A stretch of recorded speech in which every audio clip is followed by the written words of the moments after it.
Hello and welcome to the Purple Coop. My name is Katie, and on this channel we talk about everything from getting your first chick to your laying hen. Today we're going to talk about coops, what makes a good coop, what doesn't, and we're going to actually go over my coops so I can show you the good, the bad, and the ugly. Let's get to it. This is the first coop that we're going to look at. It is kind of your traditional looking coop. You have the nest box on the top there, and you have optimal floor space for the chickens with the nest box attached on the outside. It has a door to the inside, which we'll go look at. I love this door because it just swings open beautifully. And you have your roosting bars. I have my heat lamp, but only because these guys need a little extra support. This is the coop that my chicken with the brooder pneumonia is in. The floor space here. Technically it has plenty of room for the chickens that I have in here. But I like my chickens to have extra space. So inside the coop here, I have cut out that wall there and put up a fence so that they have just a little bit extra room to roam. Back to the roosting space, it doesn't have a lot of ventilation, so I put in some more holes at the top and along with some holes over at the sides, which has helped a little bit. And it's up high enough that when they're roosting, the draft is not on them. So this is overall, this is a great sturdy coop. I don't like it because the chickens they have maximum space. I can't reach them when they get under here. And catching a chicken is nearly impossible. So it's best to wait until they go to roost, and then they zone out and they're super easy to catch. When I build a coop, which we'll go see the coops that I've built here in just a minute. But the space under the roost is one thing I've taken into consideration, as well as the floor. This coop being about, 6 to 10 years old, the floorboards are giving out, which is great. They've lasted a really long time. But that's something that I don't like about this particular coop. But all in all, this is a great coop, solid, and not a bad way to start. This next coop we're going to look at is an emergency brooder that I had to put together. It is not fancy. Chickens don't need fancy. So let me show you some of the bare minimums that you'll need. I've taken the roof off, but this is just 4 pallets with some chicken wire wrapped around it. But inside, the pallet's on hinges, so I can just open it. I had a spot for their waterer. Their feed was hanging down here. But this wall here, it's currently growing mushrooms, blocked the wind. So my chicks were in here and there's no wind coming in. They're completely protected from the elements. I had a heat lamp coming down, and this, just 4 pallets was all the space that I needed for my babes until they reached about 6 to 8 weeks of age. Then I went and moved them out. So here, that's it. It is ugly. It is not fancy, but I could get to the chicks and it was safe for the time that I needed them. In the future, I am building a much fancier, user-friendly brooder, and I will take y'all along for the journey when I get started on that. Brooder I've had for the same amount of time as the brooder that I was shown before, or that I showed y'all before. And it is falling apart. It is being held together with almost duct tape, pretty much the same. So let's take a look at this one. And there she is, the tape along the top to keep it together and to keep it sealed. This I was using for a brooder as well, but that turned out to be a terrible idea. We'll talk about that here in just a minute. So it is your same typical setup. You have the roost up top with some access down at the bottom. And I put in a board there so I could hang their feed. Here at the back, this is supposed to be the floor, but I don't ever use it.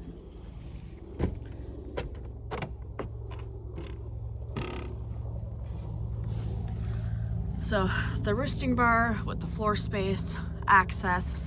This one is even smaller, and so I wouldn't keep more than, I like a minimum of 3 chickens, but this I feel like is a small space for chickens. And the bottom board broke, and we had a predator come on in, and I haven't fixed it yet. So I actually think this coop is going to get retired. It has done a wonderful job, but it's time for it to retire. And when I build the brooder that I'm going to take you guys along for the ride, it will incorporate all of the things that I love about brooders, and hopefully none of the things that I don't. So this one, not bad, but it's not big enough. Let's go see the next one. The coops that I keep my babies in are closest to the house. And the coops where my grown chickens are back in the paddock with the rest of my animals. We're gonna walk up to the first coop that I built. It's here in the paddock with the rest of my animals. This is the 4th iteration of this coop. I keep finding something that I need to improve and make better. And I thought that I was done, but I learned something. And now, sometime in the future, there will be a 5th iteration. So let's take a look. And there she is. So this is the purple coop. It is the original. I will eventually paint it and make it more pretty. I not really one for making things super pretty. I just need them to be functional. So the tarp is currently covering a wire that keeps the chickens in, but I wanted to help block the cold and help keep it a little bit warmer in there. So I just threw a tarp over it. You have the nest boxes off to the side here, and I've covered those because when it rains here in the winter, it gets wet. So I just put a cover there so it's easier to collect all the eggs. And over on the side here, my latch broke, so I currently have a board holding it closed. And there is the access for the chickens to come out in free range. On the side there, you could see the wire. There was somebody poking out. That's one of my black chickens. Oh, you really can't see her in the camera, but she was saying hello.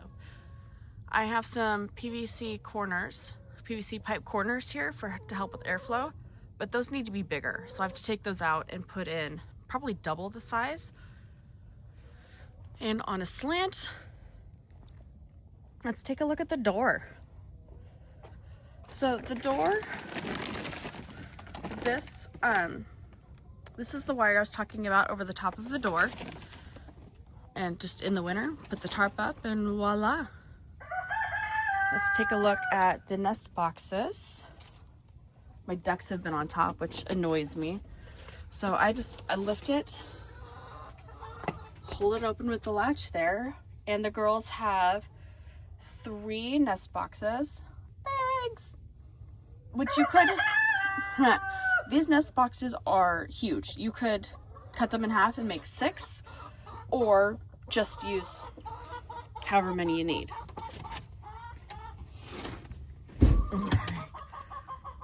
That's my cream leg bar. He's inside the run right now, which we went over on the last video, if you want to go check that out and learn more about my chickens. So on the inside, oh, side note, put a string or a wire on from your latch to the inside so that you don't get locked in. This is the inside of my coop. There's lots of floor space with 2 main roosts, and they have like those logs to jump up on top. No, honey, I don't want to let you guys out right now. No, thank you. Inside, I have a dry place for them to take a dust bath. And I have, well, there's a leak over there I need to fix. That is all right. There's always something that needs to be done. And it's a chicken coop. Like, it's not, it definitely needs to be cleaned, but it's only going to get so clean because chickens are, they make a mess. One thing I learned and that I absolutely love about this coop is this bar that they have to jump on to get into their nest boxes. It helps to clean off their feet and keep the eggs cleaner.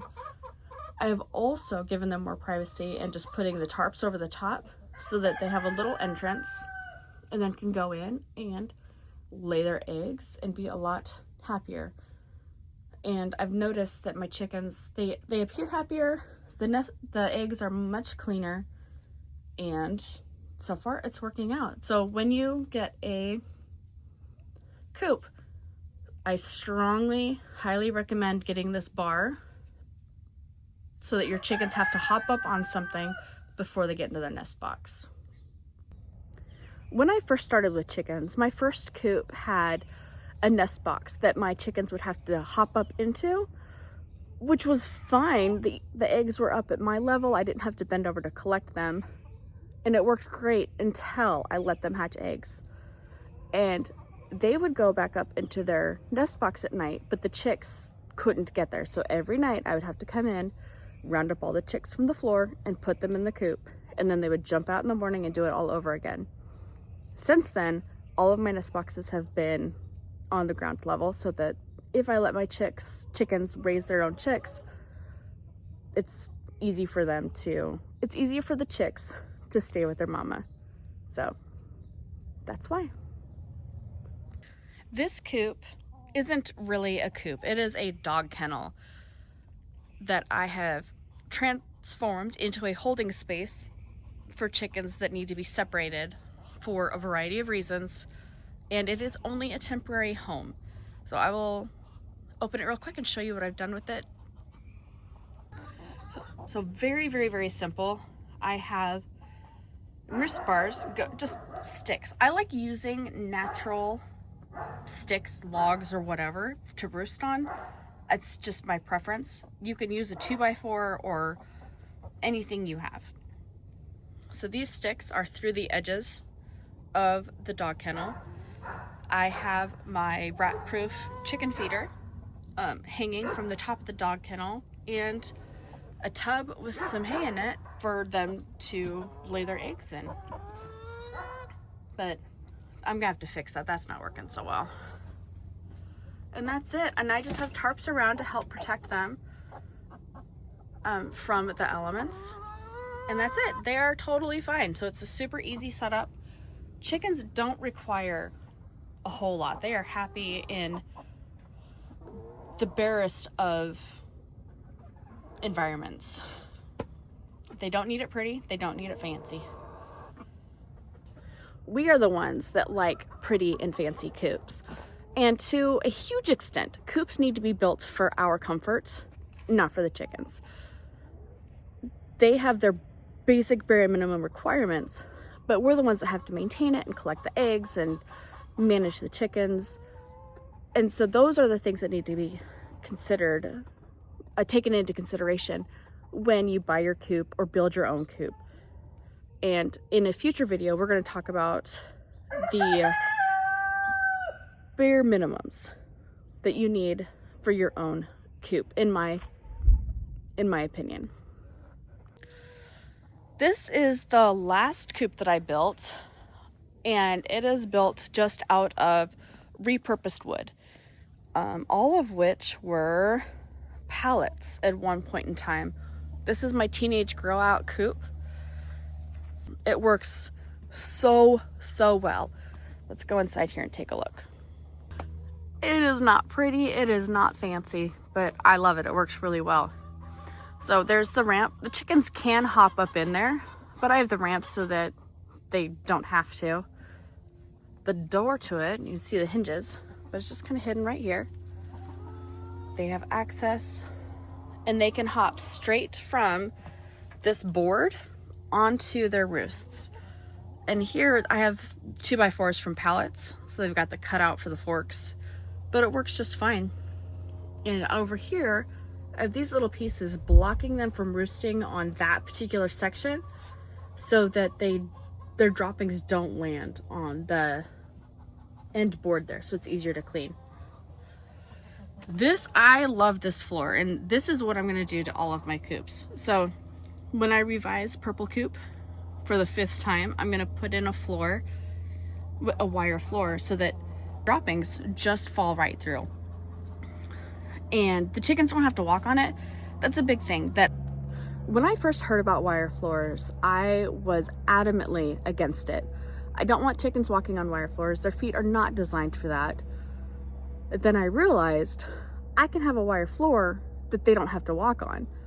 So in their coop, and only in their coop, I have it under their roost bars. And so the droppings fall straight through. My coop does not smell. It is easy to clean. It is well ventilated, but not drafty. And it checks all the boxes. It is amazing. I highly, highly recommend the wire floor under their roost bars.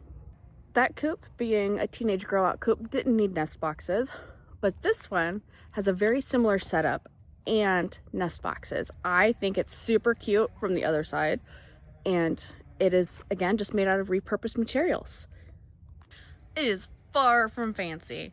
You can see the handles are just wooden, a stick, nothing fancy at all. So I have the nest box over here, which they're not using yet because they're too little. And look at this. It's just a board that is screwed in there. Oops, board that is screwed in there. And I just open it. And voila. I like larger nest boxes that are private and they can find their own little spot. But the nest boxes do not have to be this big. They can be about almost half. Now for the roost area itself. Again, nothing fancy. And I put this on for the handle. And it also keeps the door from swinging in too far, so it works out nicely. And this was my first attempt at the wire floors. And it's not bad. It works. But the wire is overlapped too much. And so there's more surface area for the droppings to catch. And I need to block off the area against the wall so that the droppings don't catch on the supporting board underneath. I put in a launch pad, if you will. Hello, lovely. How are you? Hello. So a launch pad so that they don't have to walk on the wire. They can come in and then hop on up. And they can go from the run into their coop. And there's also a doorway that they can go into their nest box. They can go any old which way. I've got doors everywhere for them. The down coop is well ventilated. I've got areas up at the top. The bottom is open, so it doesn't stink, and it's so easy to clean. Eventually, I will probably redo the wire system so that the wire is not overlapping, and it'll catch less droppings. So that's one improvement. This is the front of the lilac coop, and it is my favorite part. They can hop right up there, but they have a ramp, so it's completely their choice. They have a small area underneath that they can be outside and it's covered. They can be on their porch and it's covered. This first hole right over here leads them straight to their nest boxes or into their coop. It's totally up to them. Lots of ventilation, but no draft. And it works really, really well, even though it's not pretty. I have one more coop that I want to show y'all. It is the plum coop, which is out in our little orchard here. It is a bare minimum coop. There is just enough for shelter, a nest box, and that's it. That's all they need. The rest of it, they have plenty of room to run. That is a big thing for me, is I want my chickens to have maximum space so that they can go out and do their chicken things. So let's go take a look. This coop right here is made out of pallets and some metal roofing or metal sheets that I had laying around. This is it, nothing fancy. With the yellow top, that is their nest box. The tote with the yellow lid there, they can get in. I cut a hole in the side. Over here under this little awning, I guess, is a dust bath area for them. They don't, on the inside, still nothing fancy. This one is, oh, you guys laid an egg in the middle of the floor. This one is nothing fancy. I happen to have some 2x4s that I laid across the top. It is small, so I can't get into it easily, but that's not a problem for this coop. These chickens are here just to hang out and be chickens. I wanted to show that chickens don't need a whole lot. Let me go and see what they're up to. They thrive in all kinds of environments, anything from the bare minimum to exceptionally fancy. Nothing I have is pretty, but it's all functional, and it's always like the story of my life. It's always a work in progress. There's always something to do and always ways to make it better. As the purple coop evolves, you will see how my coops change, my systems change, and everything just gets a little bit easier and a little bit better every day. So raising chickens is fantastic and anyone can do it. And thank y'all for joining me, and I look forward to seeing you next week. Bye now.